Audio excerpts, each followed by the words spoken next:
Buenos días a todos. En el marco del Día Internacional de la Lucha contra el Cáncer de Mama, hemos preparado la conferencia Salud Mental y Empoderamiento para Pacientes con Cáncer, a cargo de la doctora María del Carmen Juárez Toledo, quien además de tener diversos estudios, ella cuenta con la especialidad en Psicología, Procuración de Justicia y Género de la UNAM, estudios de política pública y evaluación de programas por la Secretaría de Función Pública y otros propios de salud mental, psiquiatra y neurociencias. Trabajó en el ICEMIM, en el Departamento de Prevención y Promoción de la Salud, en el DIF del Estado de México, promoviendo En Marcha por programas de salud mental de las mujeres. Actualmente es consultora de género, salud sexual y salud reproductiva. Demos la bienvenida a la doctora María del Carmen Juárez Toledo, quien les dará esta conferencia. Gracias. Muchas gracias. Muchas gracias al Instituto Municipal de la Mujer de Toluca por esta invitación y bueno, sobre todo porque en el marco de este Día Internacional en donde se conmemora la lucha contra el cáncer de mama, pues que fue el pasado 19 de octubre, estemos sobre todo abordando un tema que es trascendental, puesto que en la norma oficial 041 para la prevención, diagnóstico, tratamiento y control, vigilancia epidemiológica del cáncer de mama, menciona que el tratamiento integral tiene que abordarse también los aspectos en el apoyo emocional. Y bueno, pues en este contexto es que decidimos presentar acerca de la salud mental, pero no dejar de lado pues la circunstancia que tiene que ver con el empoderamiento, porque efectivamente tiene mucho que ver este aspecto en cómo se manifiesta en nuestro país el cáncer de mama en las mujeres. Si bien sabemos que en los países desarrollados y en países también que de alguna manera van en vías de desarrollo, pues en cierta manera el cáncer es uno de los principales que se muestra en las mujeres. Es necesario también comprender cómo el empoderamiento marca bastante esta circunstancia de que en muchas ocasiones en México se diagnostica ya de una manera tardía, de una manera avanzada, y eso es lo que se pretende también contrarrestar en el momento de mencionar el empoderamiento. Para esto, pues vamos a tener que iniciar con esta reflexión. Y bueno, pues en lo largo de estos 30 minutos trataré de poner mi granito de arena para hacer todo este baraje de pensamientos en el cual veamos lo que es el empoderamiento, el desarrollo humano, la salud mental, pero sobre todo cómo esto va a ser tan importante para el tratamiento en personas que cursan con cáncer. Bueno, iniciamos con esta reflexión. Por un lado, vamos a tener millones de personas que en su mayoría son mujeres, que viven todavía sin tener el goce de los derechos humanos. Esto es porque en el territorio, en la cultura, en la tradición, pues no se cuenta a veces con esta modernidad democrática. Y esto nos coloca en muchas ocasiones a ser personas vulnerables. Por otro lado, pues tenemos otro grupo de personas que viven, pero desde su propia experiencia, la incorporación de los derechos humanos, y esto nos pone en el contexto de personas empoderadas.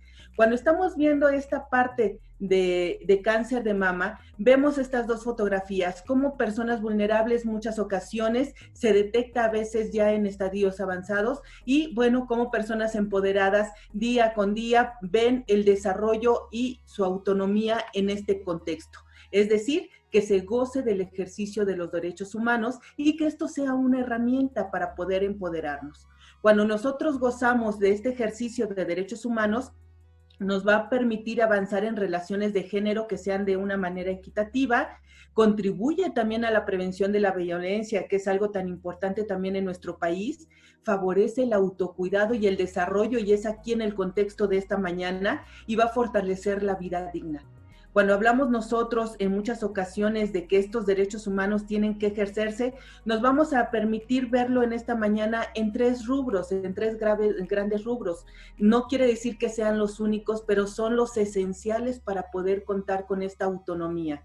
Y uno de ellos es la salud, en donde no solamente tenemos que enmarcarlo en una salud física, sino también cómo nos relacionamos a manera social, y también cómo en determinado momento la salud mental es totalmente fundamental para poder desarrollar esta vida digna. Por otro lado, la educación y bueno, pues el trabajo remunerado que nos da una economía que nos permita vivir también con decoro. En conjunto, estas tres nos van a permitir tener esta autonomía y avanzar mucho más a ser personas empoderadas, personas con sostenibilidad, personas que de una o de otra manera podamos apostarle a nuestra vida digna y que podamos también trascender en un paso lo más loable posible en esta vida. Bueno, continuamos. Ahora, nos vamos a focalizar unos minutos a ver esta parte relacionada con el cerebro para que podamos comprender efectivamente lo que es la salud mental desde estos aspectos. Y sin detenerme mucho, comento a ustedes que el cerebro, cuando nosotros nacemos, es muy pequeño. Pesa 350 gramos y en el paso de nuestro crecimiento va aumentando de tamaño, de tal manera que en la parte adolescente ya pesa 1 kilo más, 1 kilo 350 gramos. Pero también hay un cambio muy importante en la cuestión de la estructura. Cuando nacemos es una sustancia gris y conforme vamos avanzando en edad se va convirtiendo en una sustancia blanca. Y esto obedece a este cambio.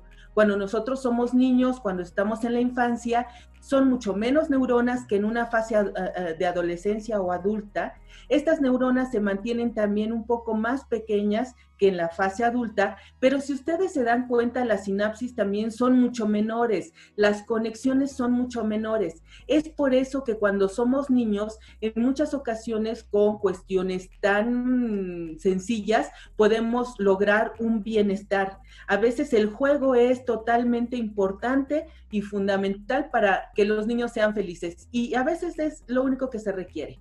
Cuando nosotros avanzamos a etapas adultas y vemos las grandes conexiones existentes, entonces vamos a suponer que ya existen funciones mentales superiores, funciones mentales que van más allá y que nos permiten tener la abstracción, la síntesis, el cálculo, la inteligencia. En cierta manera ya no es tan sencillo que podamos nada más detenernos a una sola circunstancia para lograr este bienestar mental y requerimos de otras muchas para poder lograrlo. Entonces, también es importante mencionar que estas uniones, estas sinapsis obedecen a conexiones que en su inter va a haber sustancias que se están modulando y lo que nos van a traducir efectivamente en nuestro bienestar.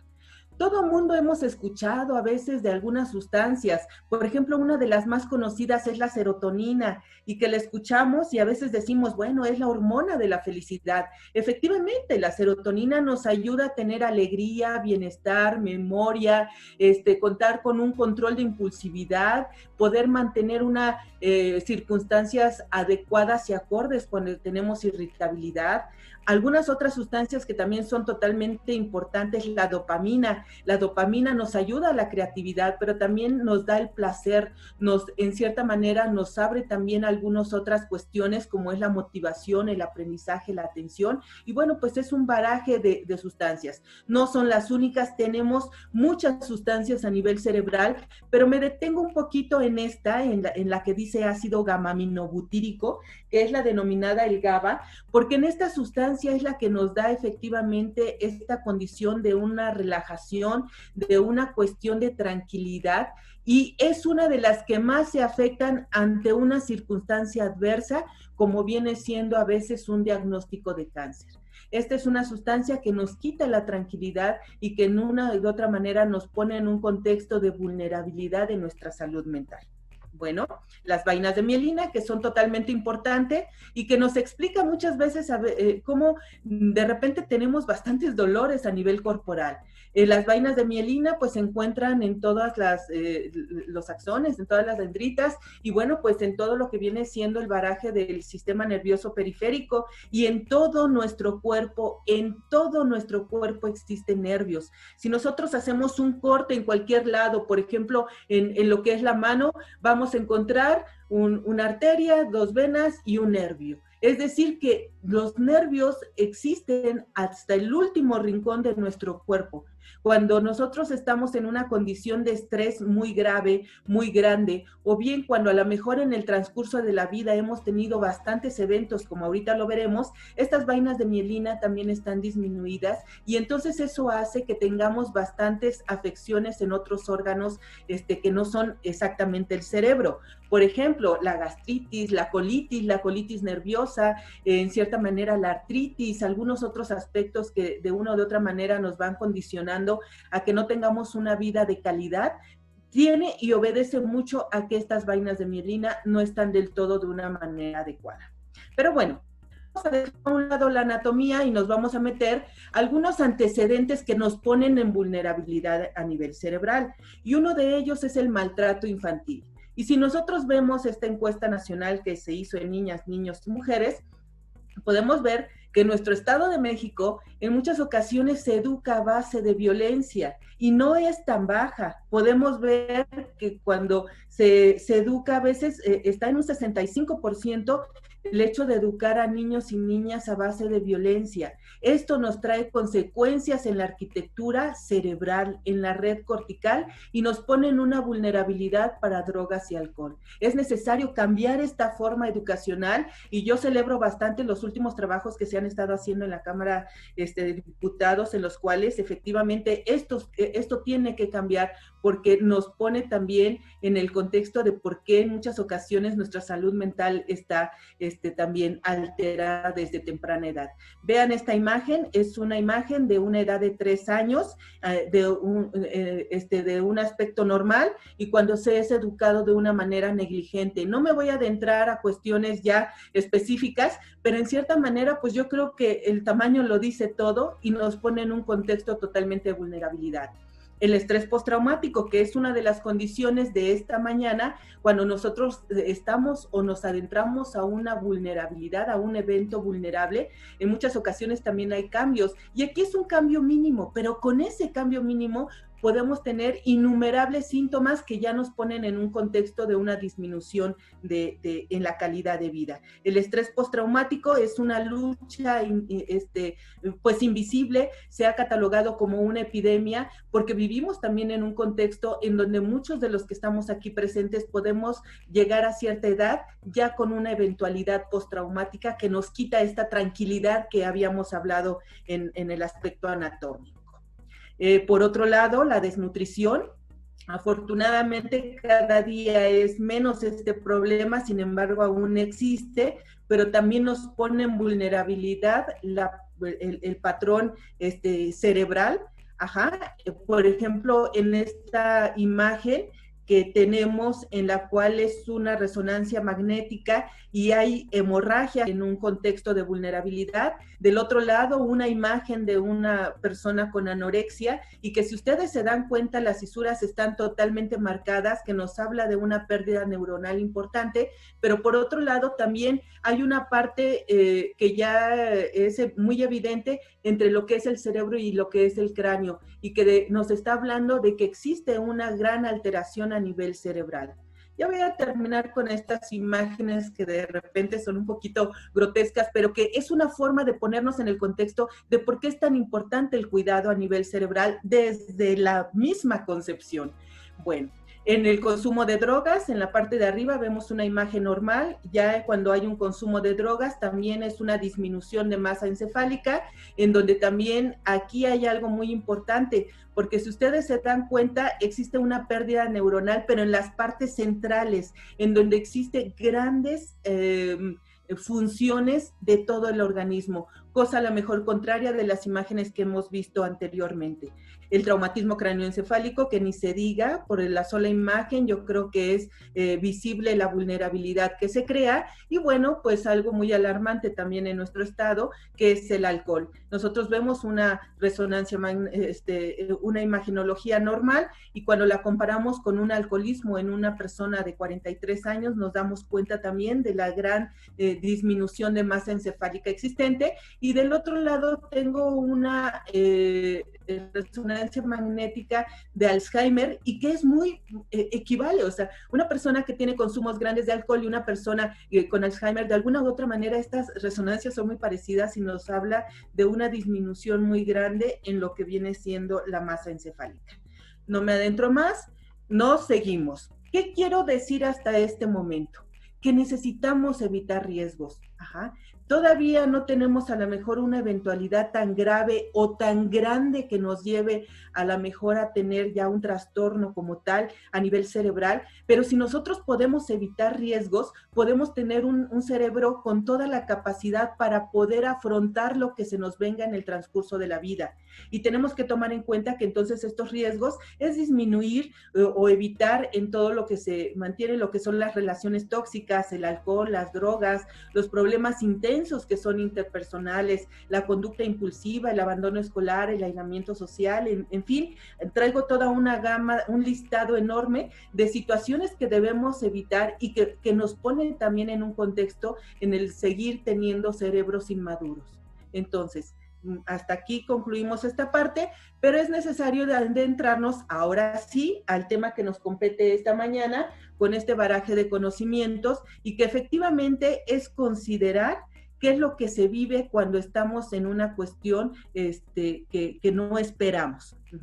Todas las personas, todos los aquí presentes, estamos expuestos a tener algún evento que se considera potencialmente traumático.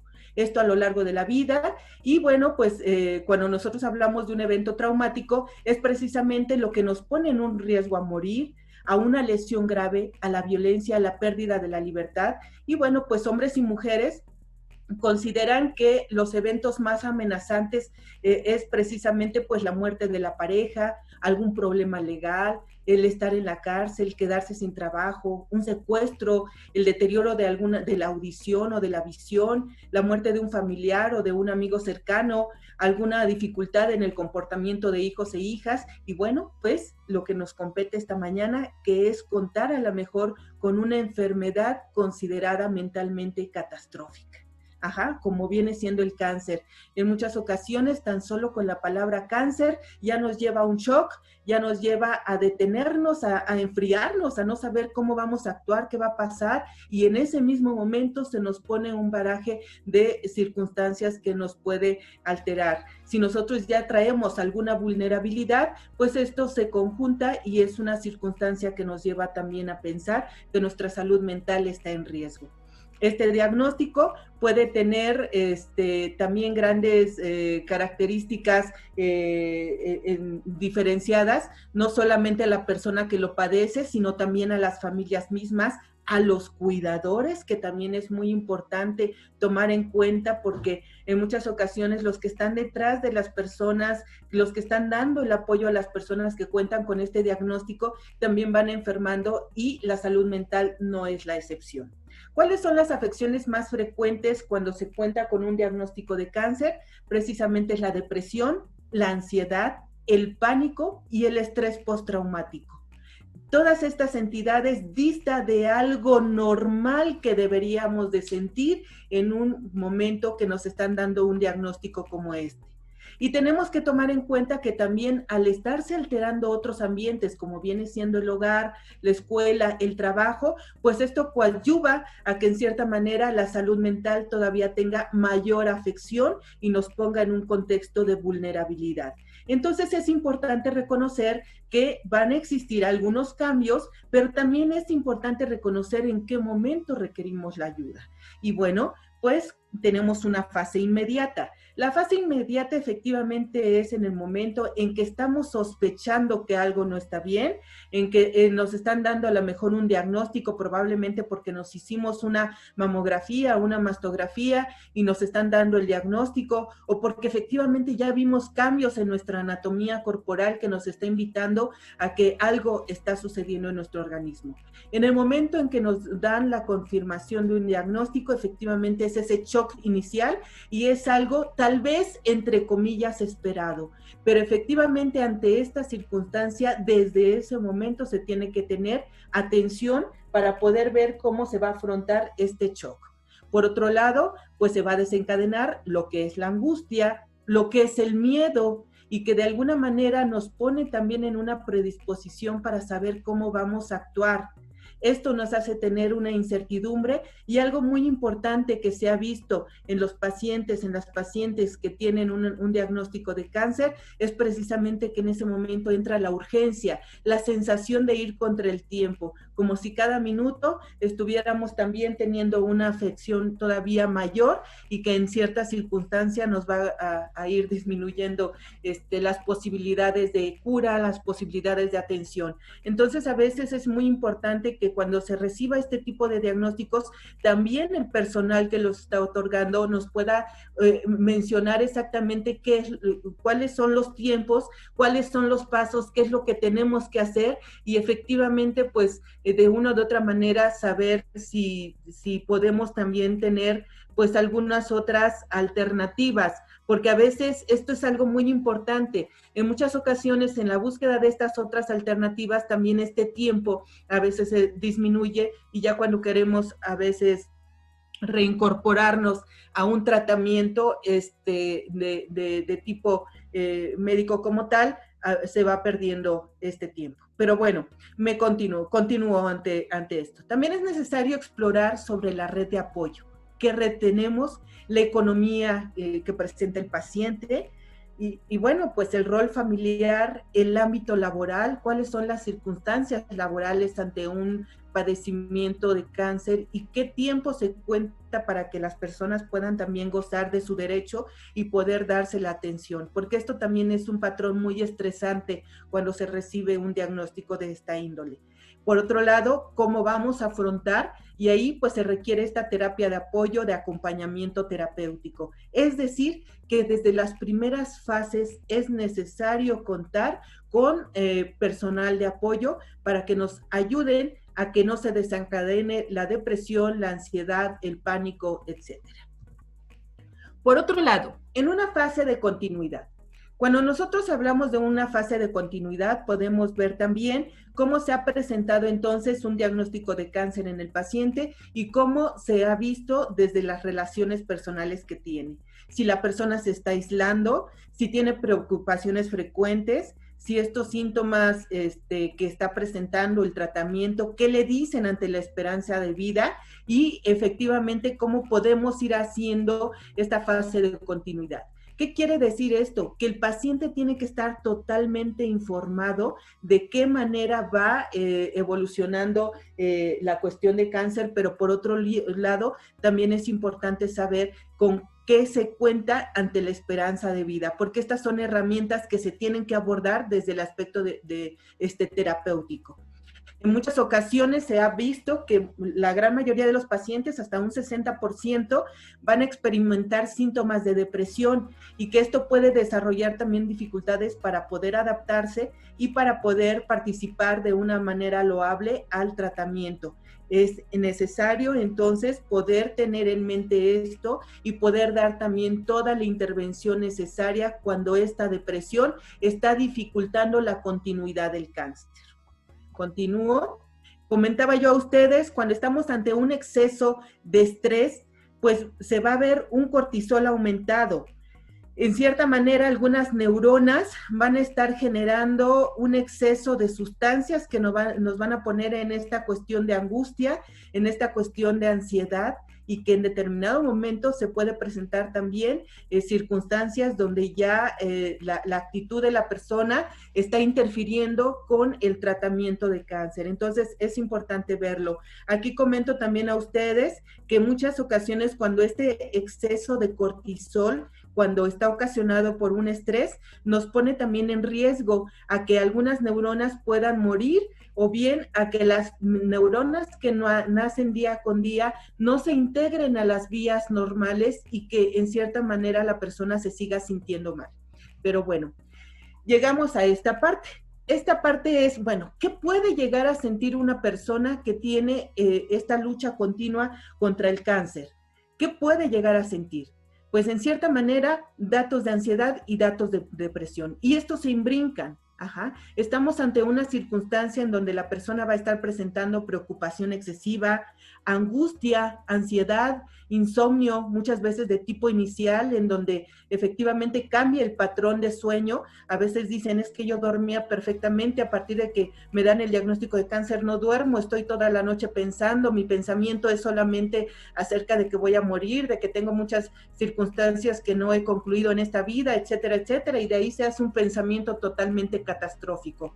La tensión muscular, cierta manera, la persona se mantiene rígida en algunos músculos y esto se puede ver en que a veces cuando llegan a consultorio nos dice es que tengo mucho dolor, algunos músculos son más condicionados ante una circunstancia de ansiedad, como viene siendo los músculos de la espalda, los músculos del cuello, en donde cuando están estas etapas de estrés, pueden presentarse. Palpitaciones, la frecuencia cardíaca aumenta, sudoración, boca seca, la náusea. Y bueno, tenemos los datos de depresión, en donde el paciente presenta pues un ánimo deprimido, existe anedonia. Esto de la anedonia es algo muy interesante porque en cierta manera es como querer hacer cosas, uno planea, uno dice mañana me voy a levantar y voy a salir a caminar, llega mañana y no, estamos todos desvitalizados, no tenemos ganas, no tenemos deseos y en cierta manera esta parte nos hace perder muchas de las actividades que normalmente hacemos y en donde nos ponemos en el contexto de que estamos perdiendo vitalidad. El trastorno del apetito, de repente muchas personas dejan de comer por largo tiempo, pero cuando dicen a comer es a comer, o bien yo he visto incluso personas que han tenido una baja de peso considerable y no es precisamente por la circunstancia de cáncer, sino por la depresión en la cual se está incluyendo. Es necesario que las personas mantengan una salud idónea en las cuestiones también de lo que viene siendo la nutrición, porque lo vamos a requerir para toda la intervención de tratamiento de cáncer. También existe esta baja autoestima, hay personas que se adentran ya a ideas de muerte, ideas suicidas, y que bueno, pues esto ya nos está hablando también de algunas cuestiones de la gravedad de la depresión. Algunos otros datos, como viene siendo la agitación psicomotora, que en cierta manera es esa sensación de irritabilidad, de que le hablamos a la persona y la persona nos contesta mal, o la persona está haciendo muchas circunstancias pero sin un sentido, y que es una parte de la ansiedad misma. Dificultad para concentrarse, la fatiga, la irritabilidad, etcétera. Como ustedes ven, es un número importante de síntomas que pueden estar presentes en el momento en que se pueda estar generando un tratamiento, un diagnóstico de cáncer, y pues es necesario entonces que las personas puedan adentrarse.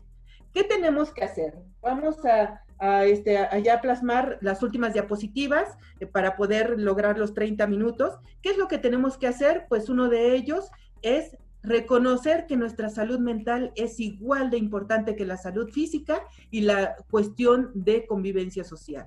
Tenemos que ser expertos en emociones. Si tenemos las emociones, pues tenemos que saber de qué se trata, reconocerlas, controlarlas, adentrarnos a talleres psicoeducativos. Y bueno, ya en el momento mismo en que estamos teniendo alguna cuestión relacionada con un diagnóstico de esta índole, pues tenemos que organizar la vida, tenemos que hacer que nuestros ambientes sean de lo más óptimo posibles y bueno, pues movilizar neurotransmisores. ¿Cómo vamos a movilizar neurotransmisores? Con una buena alimentación, con un buen dormir, con hacer acciones que de alguna manera nos lleven también a conservar la energía, como caminar, como de alguna manera, si lo permite, pues correr, hacer un poco de ejercicio y movilizar estos neurotransmisores. Pero cuando estas circunstancias ya se salen del control, entonces es necesario acudir a una intervención especializada que nos lleve conjuntamente a que la salud mental se ponga en consideraciones importantes. Bueno, concluyo mencionando parte de la primera parte.